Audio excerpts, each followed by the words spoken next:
Is the job of the CEO to figure out how to best deploy resources? Probably have said yes 20 or 30 years ago, but the way I think of it now is the CEO is... How do I deal with that friction of like, we want to be organized, we want to have clear lines of communication, responsibility, like we don't want disruption, but yet I need it all. You don't trust humans when they say, I want something, okay? And so the evidence that you're creating value is you're making money. And as long as you're making money, you justify your ongoing existence here. As a company, people, we don't have to make money. We have to, serve our families and serve ourselves. But as a company, you have to be adding value to others. And if you're not, you have no right for existing. And humans, unfortunately, it's kind of similar. We're all going to die. It's just a timing thing. Welcome to the Hard Way podcast with Joe Sena, founder and CEO of Spartan Races. We're teaching you how to overcome your obstacles in your life the same way we teach our 10 million plus Spartans to overcome obstacles on the course, with insight from the smartest, most accomplished experts from every corner of the world. Get ready to elevate your life today. Joe Sena here, CEO and founder of Spartan and host of the Hard Way podcast. I got a special one for you today. Kevin Kaiser, professor at Wharton. Him and I were speaking a while ago, and I said, oh my God, you got to get on the podcast. I love the way you think about business. This is like business the way it would be done in ancient Sparta, or the way it would be thought about in ancient Sparta. I love it. Where'd you come from? Like, where'd you grow up? I'm from a farm in Canada. My dad grew up on a farm himself, then went in the military, did Royal Military College in Canada. Then served, and after doing his military time, he decided to join his father and brother on the farm. His brother, effectively, because his father had just retired, and then bought another farm. And as farms work, you got to buy new ones, because as people were selling out of farms, you buy them in order to make it viable economically. So we ended up buying up several small farms around him. And that was my life growing up. I only worked on the farm until I was 22, Joe. So the first 22 years of my life was school and farming. Well, now it makes perfect sense. I didn't know that when we spoke. It felt like you were an ancient Spartan, and you normally, I wouldn't envision a Wharton professor to think that way. So, without leaving everybody hanging, describe to everyone the way you described a business to me. You said it's very much like a living organism. Yeah. Well, I think of living organisms and businesses as both doing similar things, which is taking resources from the environment.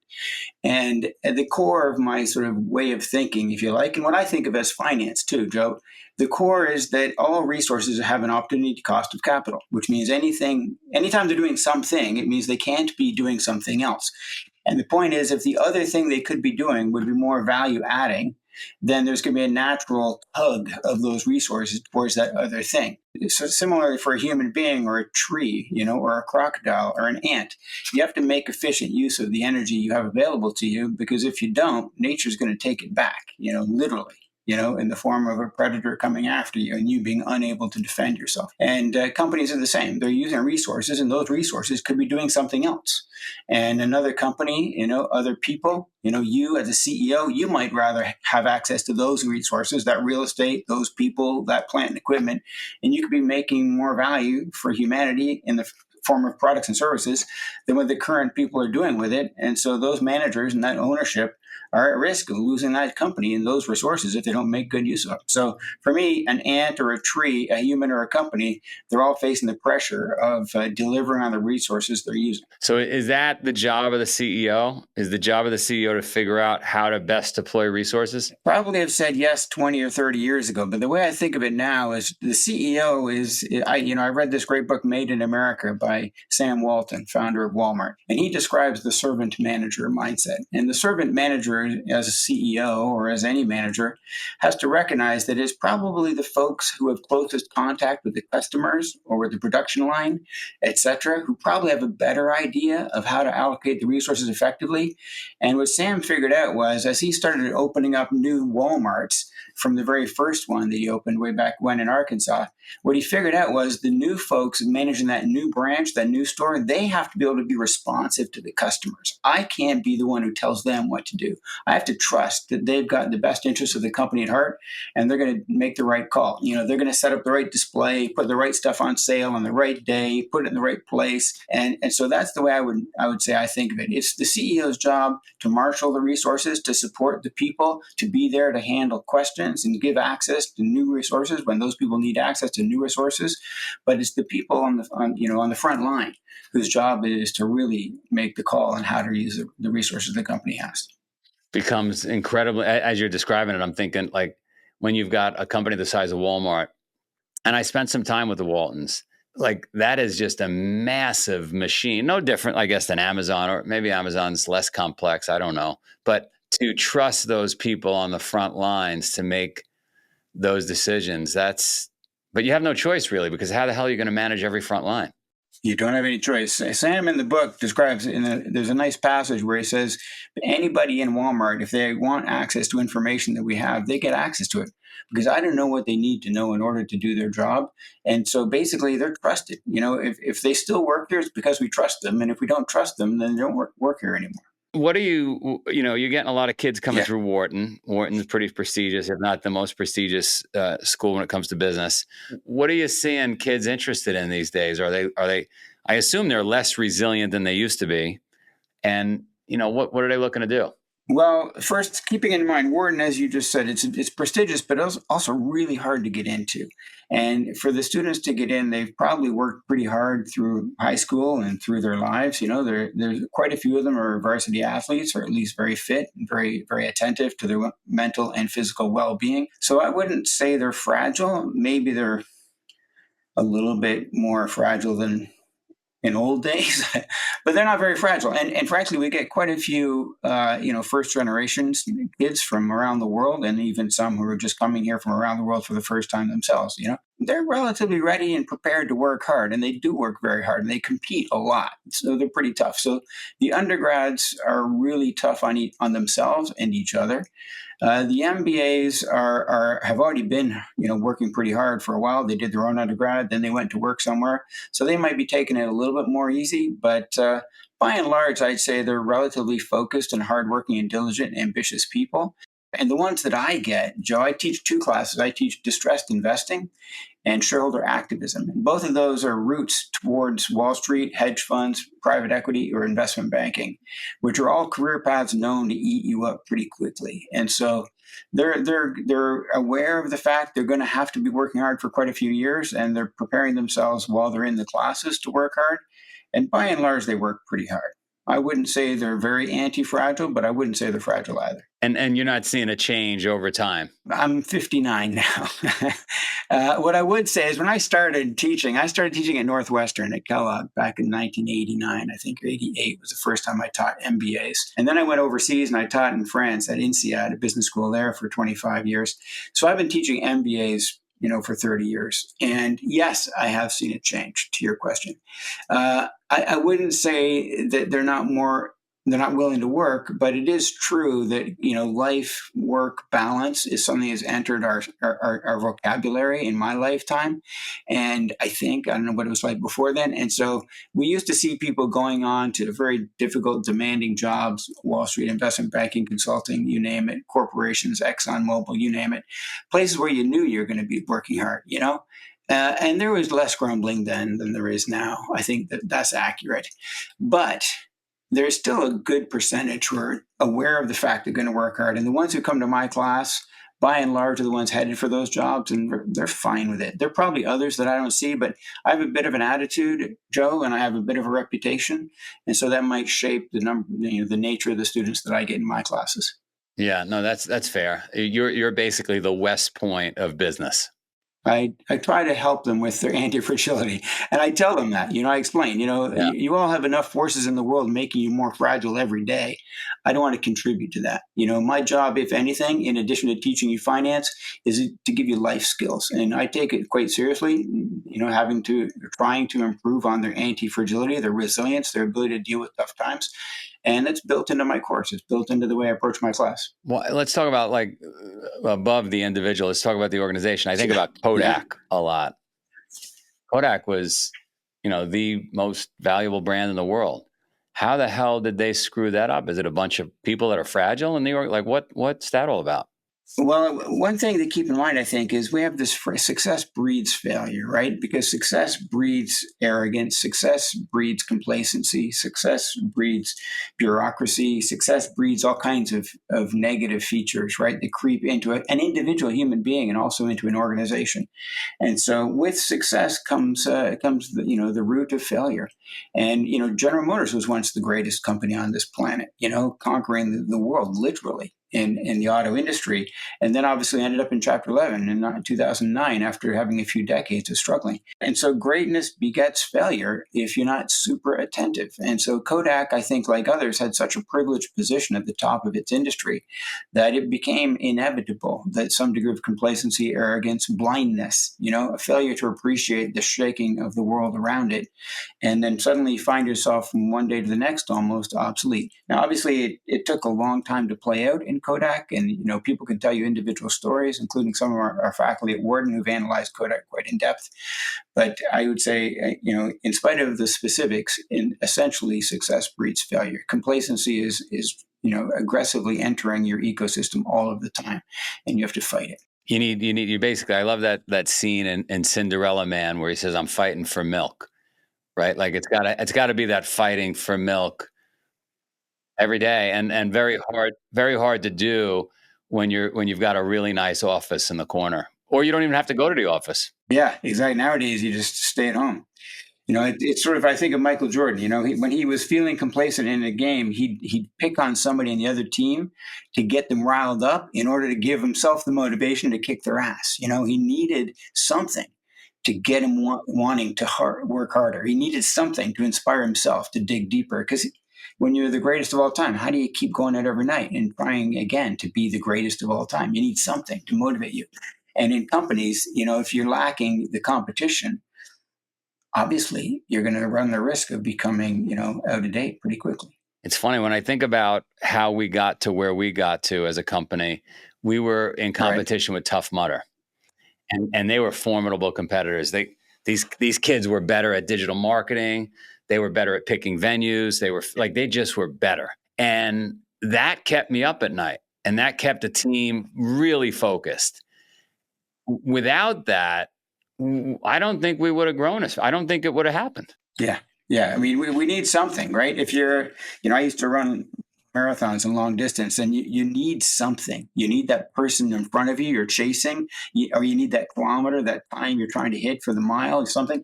You need something to chase. You need something or that's chasing you, even better sometimes, something that's chasing you to run faster and keep the pace.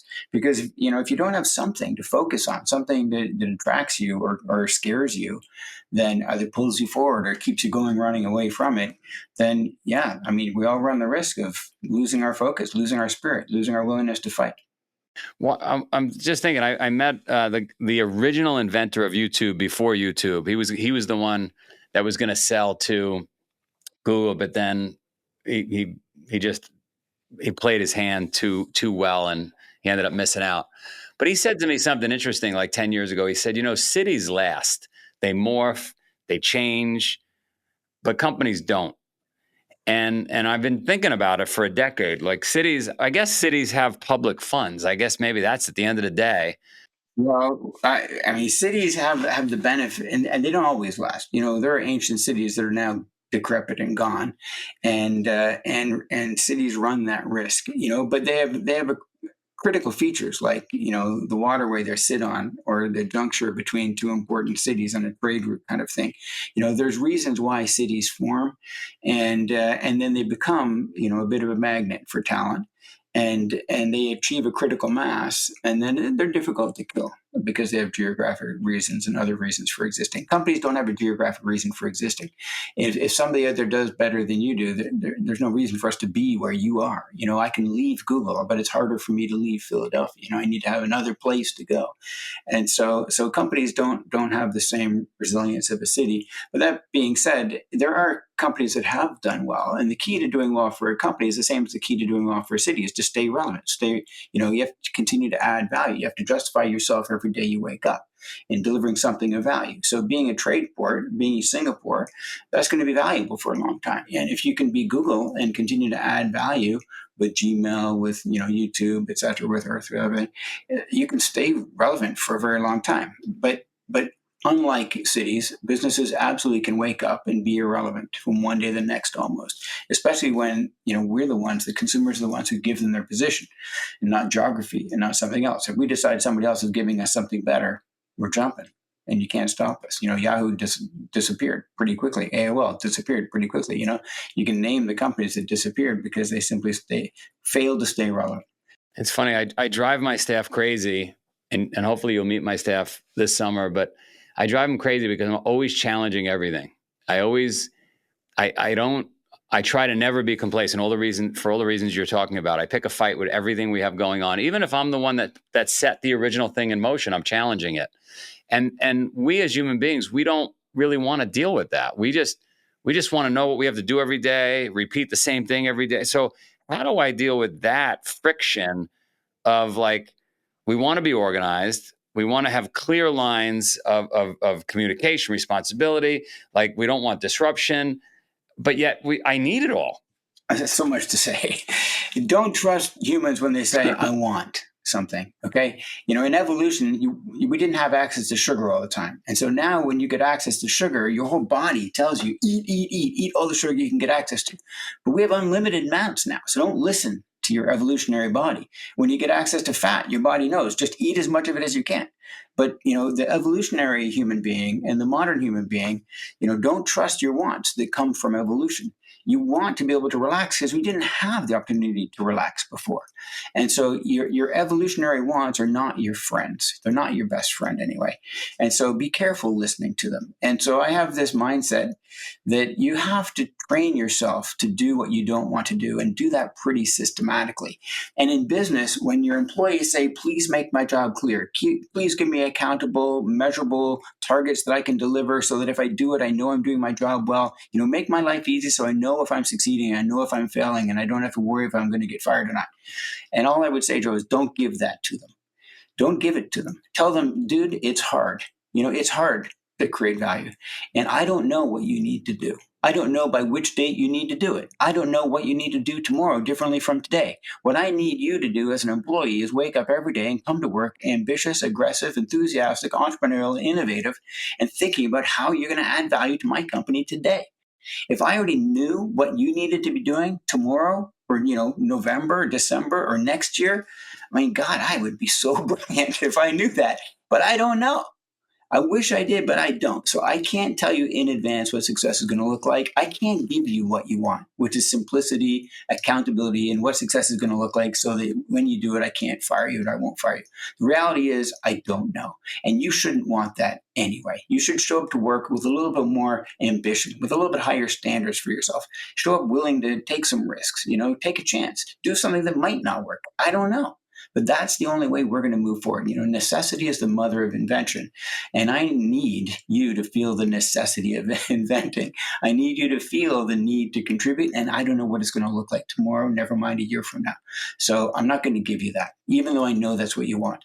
And the reality, I would also say, Joe, is when people say they want that, they're not being entirely honest. Because if we make life so routine, so simple, so predictable, sure, they'll be grateful. It's like having a more comfortable bed. They're not going to complain. But at the same time, I think you're going to create issues in our society and issues with the individuals. You're going to make their lives too scripted, too simple, too predictable. You're going to have mental wellness and physical wellness problems with the individuals and with society. That's what I think. I think your individuals and your company would be better served by you not giving them what they want and instead challenging them to rise every day. And they'll feel that challenge, they'll rise to that challenge, and they'll feel fulfilled and grateful at the end of the day for having had to rise to that challenge day after day. It's so awesome to talk to you because I'm living in an echo chamber. This is great because what you're saying about companies, and I never really thought of it that way, I've been saying to the public, right? Like the kids in schools, the families to do this with, we shouldn't give every kid a trophy. It should be unpredictable. So it makes life better. It's challenging. It doesn't feel like it when it's Exactly. happening. One of my favorite companies, and my students know this too well, is Toyota. And there was a research study done by 3 Japanese researchers in, I'm going to say 2005 or 6. And they did it over several years, but it was published in the Harvard Business Review, I think 2006. And it's called The Contradictions That Drive Toyota. And what they point out is inside Toyota, they deliberately avoid doing what we were describing. They avoid giving people clear targets. They avoid giving them oversimplicity. They deliberately give them vague and outrageous objectives, not targets, but objectives, and contradictory in the sense that you can't reconcile. They want do it really slowly, but go very fast. It's like, what the fuck? What am I supposed to do with that? And they do it on purpose. And the researchers call it the contradictions that drive Toyota. And with that, as they explain, we have no choice. Hundreds of thousands, tens of thousands, maybe hundreds of thousands, I don't know how many employees they are now, individually have to rise every day in Toyota. And it's by design. And you can be sure that those folks, just like everybody else, is asking for much more simplicity and clarity and, help me understand what I'm supposed to do. I don't know what I'm confused. And Toyota's, response is, yes, we're making you confused. It's not accidental. Because we're confused. And we need you to wake up every day problem solving, innovating. This company won't stay great if individuals don't stay on top of the game. And by the way, even if they do, you hear about problems in Toyota just like other companies, eh? And so success breeds complacency, as we said a few minutes ago. Even with all their efforts to do this, they still run the risk of becoming one of those outdated, dinosaurs that miss the next game. It sounds like the early days of Spartan Race. I would say, I know we advertise 13 miles, but make it 17 miles. Yeah, that's excellent. Just to see how they respond. Like, I thought it was over. I mean, it's just going to make them better, and it did, and it created amazing stories, and in there lately, I've been saying with Tough Mudder. Tell me if this is too outlandish for you.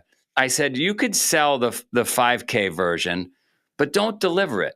When they get to 5K on the course, say this product's no longer available and have them have to continue for the 10-miler. Yeah.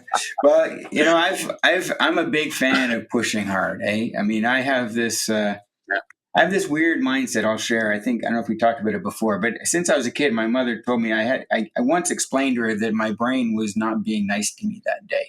And I was like 5 years old. She's like, "What do you mean your brain? Aren't you your brain?"